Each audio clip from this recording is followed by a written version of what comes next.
என்னோட கூட திருப்பிக் கொள்ளுங்க. யாத்திராகம் 4ஆம் அதிகாரத்தில் நீங்கள் 10லேருந்து ஒருத்தர் படித்து பார்த்தீங்கன்னா, யாத்திராகம் 4:10 அருமையான வசனம்.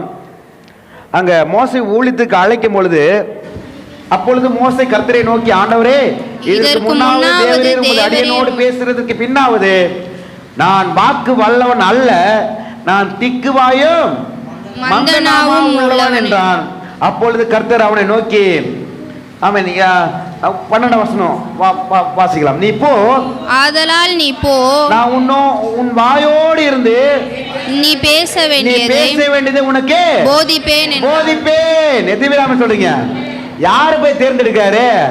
நல்லா பேச தெரியாத ஆளு மோசே தெரியும். மோசேவுடைய வரலாறு, அந்த பார்வோன் எல்லாம் பிறக்கிற குழந்தைகளை சாகடிக்கிறாங்க. அந்த அம்மா அந்த ஒரு கூடையில் வச்சு ஆற்றுல அனுப்புது. பார்வோனுடைய குமாரத்தை எடுத்து வளர்க்குறாங்க. அங்கே கிட்டத்தட்ட 40 வருஷம் அங்கே வளர்றாரு.